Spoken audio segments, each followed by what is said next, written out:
नमस्कार, मी पल्लवी. माझ्या चॅनलमध्ये तुमचं स्वागत आहे. आज मी करणार आहे भरलेली भेंडी. त्यासाठी इथे 3 ते 4 चमचे जाडसर शेंगदाण्याचे कूट घेतलेले आहे.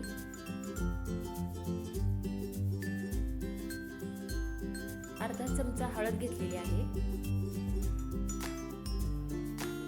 2 चमचे धने पावडर घेतलेली आहे. 1 ते 1.5 चमचा लाल तिखट घेतलेला आहे. तुमच्या चवीनुसार इथं तिखट तुम्ही कमी जास्त करू शकता. 1 चमचा मीठ घेतलेला आहे. अर्धा चमचा चाट मसाला घेतलेला आहे. 2 चमचे जिरे पावडर घातलेली आहे. हे सर्व जिन्नस चांगले एकत्र करून घ्यायचे आहे. भेंडी स्वच्छ धुवून कोरडी करून 1 ते 1.5 इंचाचे लांब असे तुकडे करून घ्यायचे आहेत व त्याला मध्ये चीर द्यायची आहे. त्यामध्ये तयार केलेला मसाला दाबून भरायचा आहे. अशा पद्धतीने सर्व भेंडी भरून घ्यायची आहे.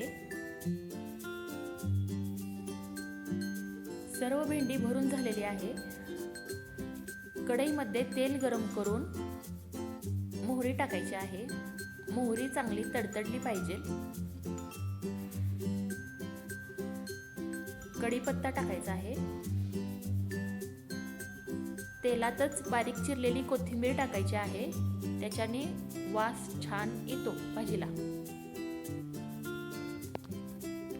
बारीक चिरलेला लसूण टाकायचा आहे.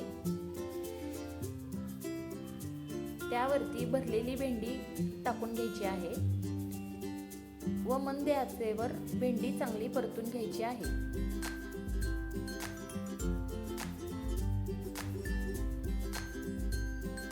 झाकण ठेवून 5 मिनिटाची वाफ द्यायची आहे. वाफ दिल्यानंतर झाकण काढून परत भेंडी परतून घ्यायची आहे.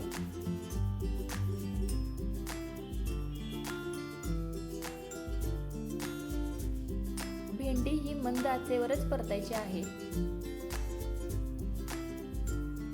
पाण्याचा थोडा हबका देऊन परत झाकण ठेवायचं आहे व परत 5 मिनिटाची वाफ देऊन घ्यायची आहे.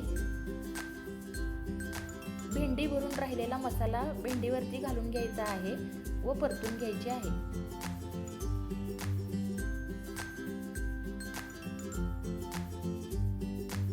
राहिलेला मसाला सर्वात शेवटी टाकायचा आहे म्हणजे मसाला करपणार नाही. तयार आहे भरलेली भेंडी. अशा पद्धतीने तुम्ही एकदा भेंडी करून पहा. कशी झाली ते मला कमेंटमध्ये सांगा. आवडल्यास चॅनलला लाईक सबस्क्राईब करा. धन्यवाद.